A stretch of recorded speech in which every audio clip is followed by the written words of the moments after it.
Bienvenidos una vez más a su canal Tiempo de Buenas Nuevas.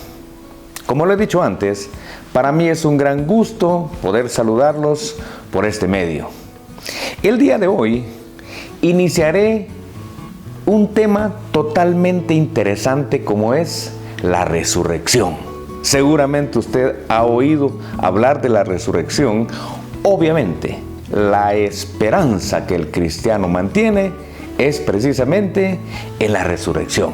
Y de esa cuenta, principio con lo siguiente. La resurrección es uno de los tantos temas que se estudian en la escatología. La escatología es una rama de la teología que es la que se encarga del estudio de los eventos finales o del estudio de los eventos futuros, como usted le quiera llamar. Quizás alguien diga en este momento, ¿cuáles son los eventos futuros o cuáles son los eventos finales que hay que esperar todavía?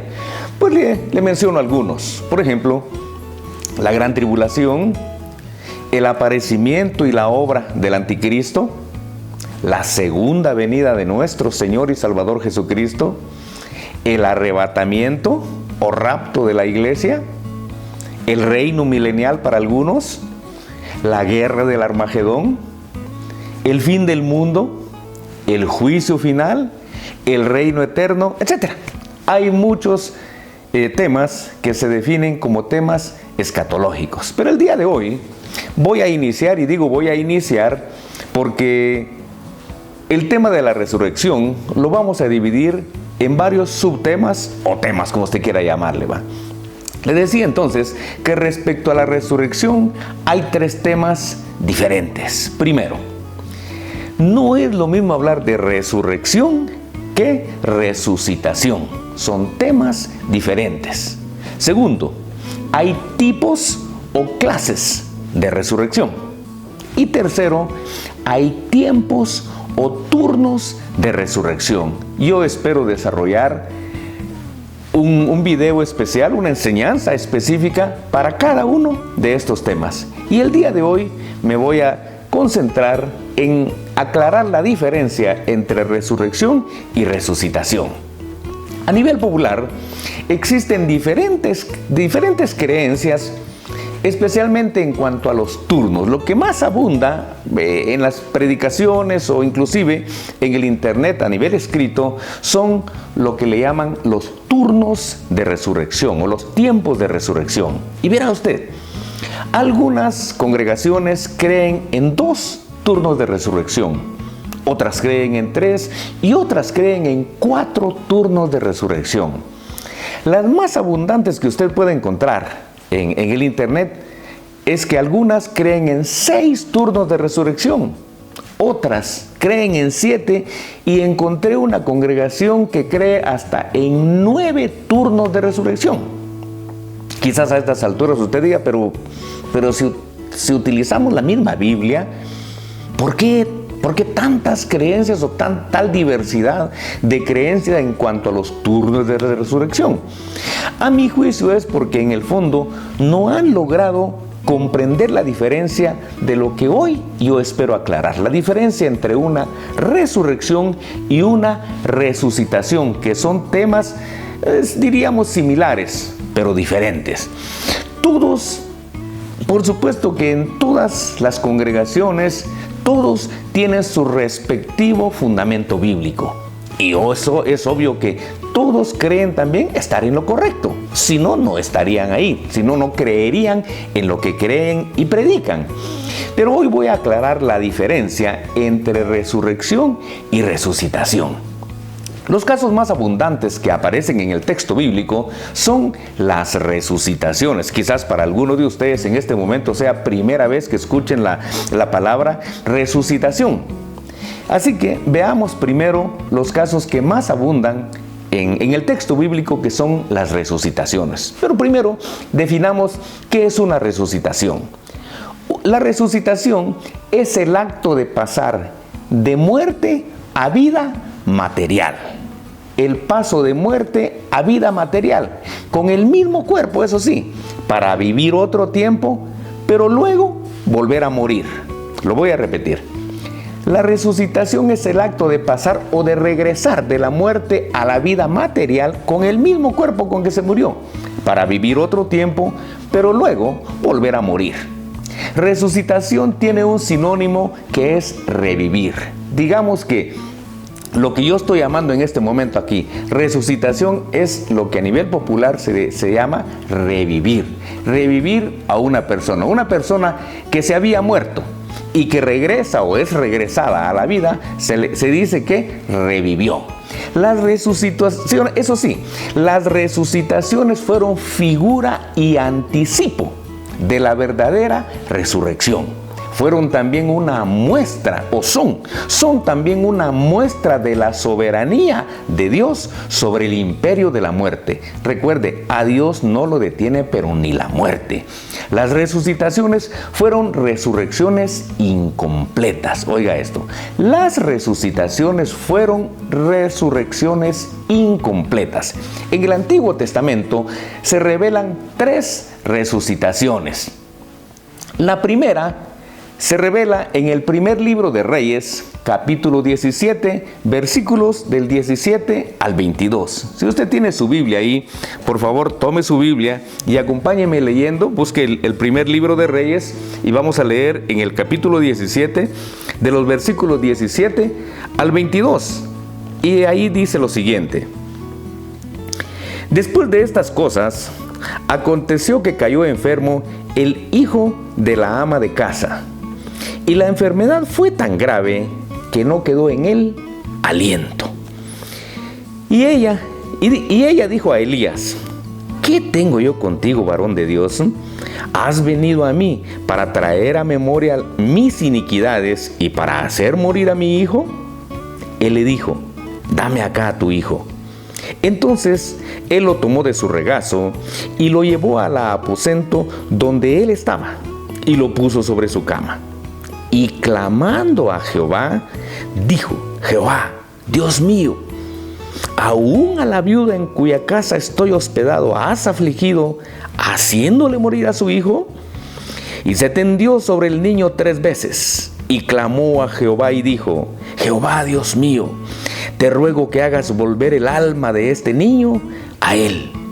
Y Jehová oyó la voz de Elías, y el alma del niño volvió a él y revivió.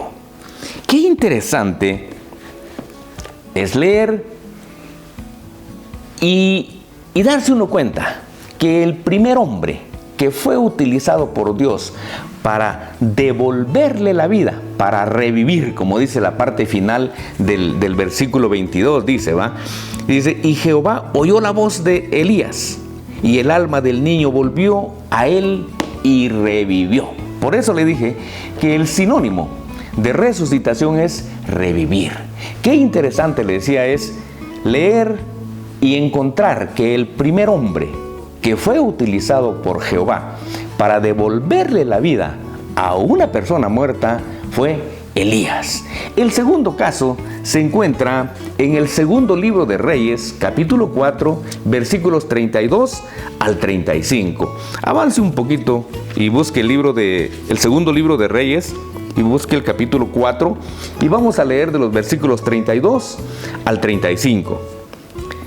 En esos versículos dice lo siguiente: Y venido Eliseo a la casa, he aquí que el niño estaba muerto, tendido sobre la cama. Entrando él entonces, cerró la puerta tras ambos y oró a Jehová. Después subió y se tendió sobre el niño, poniendo su boca sobre la boca de él, y sus ojos sobre sus ojos, y sus manos sobre las manos suyas. Así se tendió sobre él, y el cuerpo del niño entró en calor. Volviéndose luego, se paseó por la casa una y otra parte, y después subió y se tendió sobre él nuevamente, y el niño estornudó 7 veces y abrió sus ojos. Interesante. La segunda persona que Jehová utilizó para devolverle la vida a una persona muerta fue el profeta Eliseo. Y el tercer caso lo encontramos también en el segundo libro de Reyes, solo que en el capítulo 13, puede avanzar usted al capítulo 13, y ahí sí es un solo versículo, el versículo 21. En esta parte dice: y aconteció que al sepultar unos a un hombre, súbitamente vieron una banda armada y arrojaron el cadáver en el sepulcro de Eliseo. Y cuando llegó a tocar el muerto los huesos de Eliseo, revivió, revivió y se levantó sobre sus pies. Esta es la tercera resucitación que se presenta en el Antiguo Testamento. Y son las únicas que se presentan, por supuesto, ¿va? Elías y Eliseo fueron las únicas dos personas que en el Antiguo Testamento fueron utilizadas por Jehová para devolverle la vida, para revivir a personas que habían muerto. En el Nuevo Testamento se reportan las siguientes resucitaciones hechas por nuestro Señor y Salvador Jesucristo. Esas solo las voy a leer. Dice: la primera resucitación aparece en el Evangelio de Marcos, capítulo 5, versículos 41 y 42, y se refiere a la resucitación de la hija de Jairo.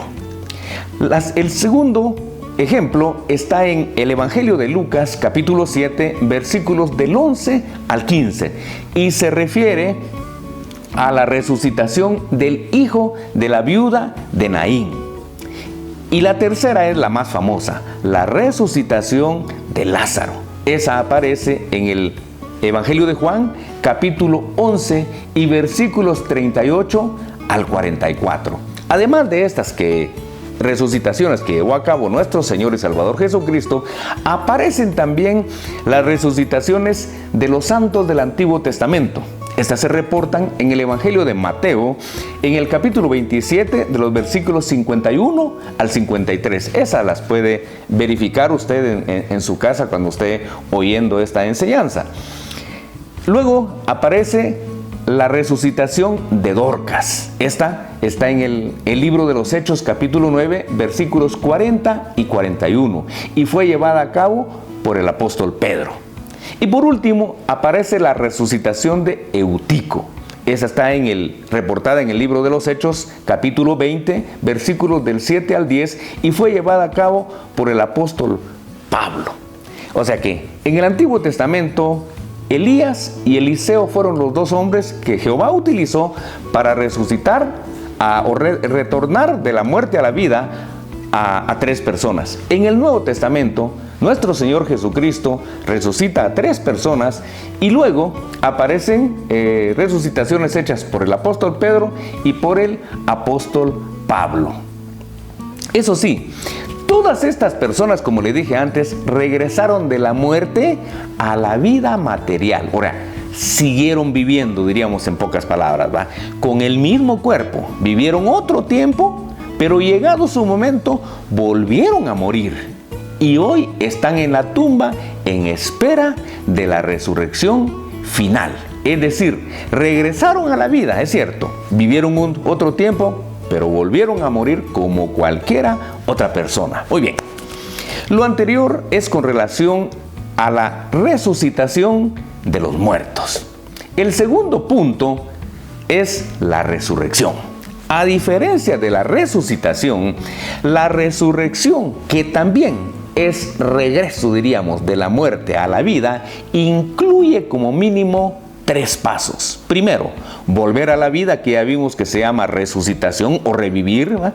Segundo, ser transformado. Y tercero, nunca más volver a morir. Es decir, recibir la inmortalidad después de haber regresado a la vida. Revisemos cada una de estas. Primero, volver a la vida. Es decir, cuando sea la resurrección, porque esta no ha sido, ¿va? Cuando sea la resurrección, dice, la resurrección es regresar de la muerte a la vida. Oiga, pero no a la vida material como los que ya vimos, sino a la vida eterna, a la vida espiritual que Jesucristo nos comunica o nos da en el momento en que una persona lo reconoce como su Señor o como su Salvador, como usted quiera llamarle. Segundo, ser transformados. Los hijos de Dios, oiga, los hijos de Dios tenemos la promesa y la esperanza de que el día que venga nuestro Señor y Salvador Jesucristo, seremos resucitados. Pero de inmediato, dice la Escritura, seremos transformados, tal como se lee en 1 Corintios 15, 51 al 53. Si tiene ahí su Biblia, acompáñeme por favor a 1 Corintios capítulo 15, versículos 51 al 53. En este versículo, o en estos versículos, se lee lo siguiente. He aquí os digo un misterio, dice el apóstol Pablo. He aquí os digo un misterio. No todos dormiremos, pero todos seremos transformados. En un momento, en un abrir y cerrar de ojos, a la final trompeta, porque se tocará la trompeta y los muertos, dice, serán resucitados incorruptibles. Y nosotros, es decir, los vivos, y nosotros seremos transformados. Porque es necesario que esto corruptible se vista de incorrupción y esto mortal se vista de inmortalidad. Oiga, y nosotros seremos transformados porque es necesario que esto corruptible se vista de incorrupción y esto mortal se vista de inmortalidad. Muy bien, en esta cita entonces se revelan varias cosas, es decir, el apóstol Pablo en esta cita nos revela varias cosas. Primero dice que no todos dormiremos. La palabra dormiremos se refiere realmente a morir. Realmente el apóstol Pablo está diciendo que no todos moriremos. ¿Por qué? Porque el día que venga el Señor Jesús van a haber muchos cristianos y esperamos que vayan a haber muchos cristianos vivos todavía. Segundo, que todos los cristianos, cuando Él venga, dice, no solo seremos resucitados, sino que seremos transformados en un abrir y cerrar de ojos a la final trompeta, dice, porque se tocará la trompeta. ¿En qué momento? ¿En qué momento los cristianos que estén vivos van a ser transformados? Dice, en el momento en que suene la trompeta final. Y repite el apóstol Pablo, porque se tocará la trompeta. Tercero, dice, que los muertos en Cristo, dice, serán resucitados incorruptibles. Ok, qué interesante. Los muertos en Cristo, dice, serán resucitados incorruptibles. Y cuarto, repite lo del punto número 2 y dice, que los cristianos que estén vivos serán, dice, transformados. ¿Por qué?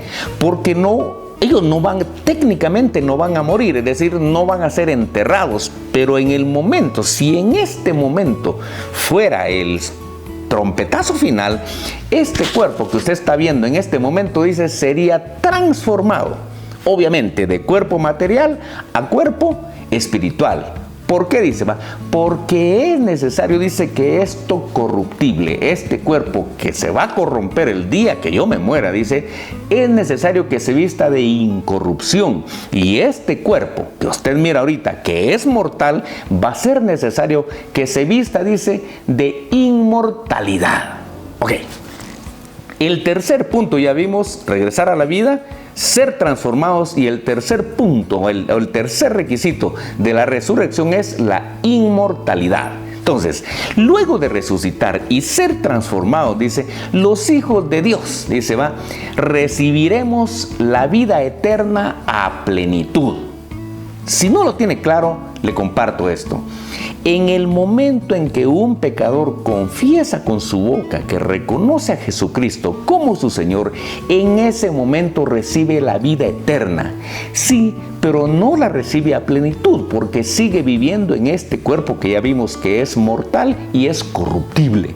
Pero el día que Cristo venga, dice, tanto muertos como vivos recibiremos, dice, la vida eterna a plenitud. Y por otro lado, nunca más volveremos a morir.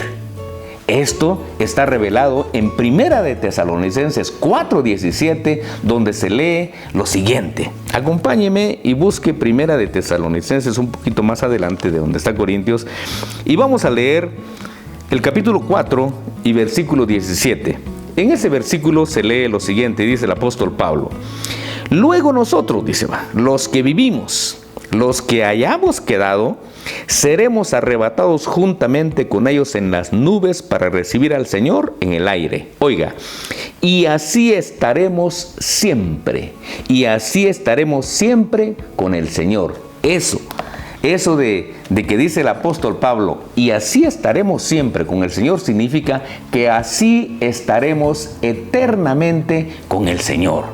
Los hijos de Dios que estaban muertos, lo que ya vimos significa lo siguiente, que los hijos de Dios que estaban muertos y los hijos de Dios que estén vivos en el momento en que venga Jesucristo van a ser transformados y arrebatados, dice, y jamás volveremos a morir, sino que estaremos, dice, por siempre, es decir, eternamente, acompañando a nuestro Señor y Salvador Jesucristo. ¡Qué esperanza más grande! ¡Qué noticia más fenomenal! Entender que el día que Jesucristo venga, este cuerpo, dice, mortal, pasará a ser inmortal, y este cuerpo corruptible pasará a ser un cuerpo incorruptible. Y entonces dice, estaremos con el Señor eternamente. Eso sí, le aclaro que los 3 pasos que le dije que incluye, o los 3 requisitos que incluye la resurrección, los ha cumplido única y exclusivamente nuestro Señor y Salvador Jesucristo. Aclaro, lo que vimos al inicio de la enseñanza son resucitaciones. Volvieron a la vida, pero volvieron a morir. Pero lo que vimos en este momento, Jesucristo es el único que ha cumplido los 3 pasos de la resurrección: volver a la vida, ser transformado y nunca más volver a morir. Eso se lee en 1 Corintios 15:20, donde podemos encontrar lo siguiente. Que tiene ahí su Biblia, regrese a 1 Corintios y vamos a leer el versículo 20, donde se lee lo siguiente. Dice: mas ahora Cristo ha resucitado de los muertos, primicias, oiga, primicias de los que durmieron es hecho. ¿Qué significa este versículo? Cuando el apóstol Pablo dice que Jesucristo es las primicias, significa que Jesucristo fue el primero. Y a la fecha es el único que ha resucitado de dentro de los muertos. Los demás, le dije, fueron resucitaciones. La resurrección de Jesucristo es el prototipo. La resurrección de nuestro Señor y Salvador Jesucristo es la garantía, es la esperanza que los cristianos tenemos de la resurrección que se dará en la segunda venida de nuestro Señor y Salvador Jesucristo. La resurrección obviamente será una enorme bendición donde los hijos de Dios, como le dije ya antes, recibiremos la vida eterna a plenitud. Yo tengo la vida eterna desde el 31 de diciembre de 1998 a las 6:30 de la tarde, que con esta boca confesé que Jesucristo era mi Señor. Desde ese momento yo vivo la vida eterna, pero la vivo no a plenitud. ¿Por qué? Porque vivo en este cuerpo pecador todavía, vivo en este cuerpo mortal. Pero el día que Cristo venga, dice, los muertos en Cristo serán resucitados incorruptibles, y los cristianos que estén vivos en ese momento van a ser, dice, transformados en un abrir y cerrar de ojos. Eso significa que va a ser, como dicen algunos, en un instante va.